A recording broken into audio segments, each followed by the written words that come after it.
So regenerative agriculture is actually taking off on correcting yung mga practices natin sa agriculture that is adverse to the environment.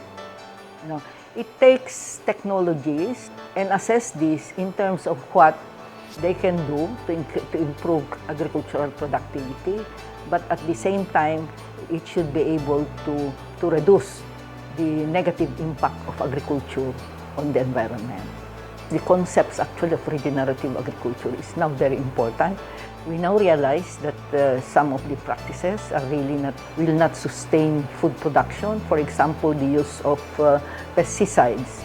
There are so many practices in traditional agriculture that if we continue doing this, it will really destroy the environment and therefore food production is not sustainable.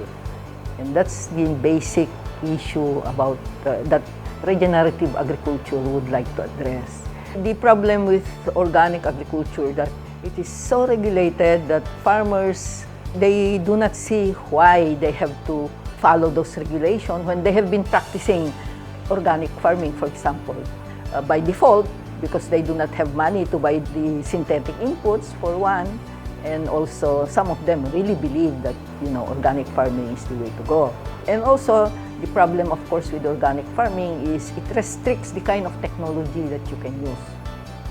Unlike in regenerative agriculture, the outcome of using that technology is the more important part, not the technology itself. Kasi nga, organic agriculture is all about the methods of production. You have to follow a set of production technologies, you know, and believe that all of these will sustain productivity.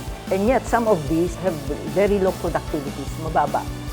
Okay? Not like in regenerative agriculture, you would like to see to it that you maximize yung output mo, no, from the practices that you're doing, but these practices should sustain the productivity of the whole system. We have to look at what they're doing actually and make recommendations on what other practices they can use. And these practices actually should be easier to use or cheaper than what they're already doing. Kasi if it's more expensive, they will not do it. Okay, so that's what we need to do sa regenerative agriculture. That we should identify the technologies that is more attractive to our farmers. Yun ang importante doon.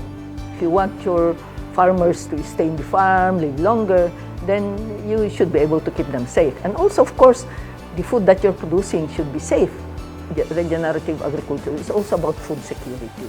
Safe and nutritious food available to everyone.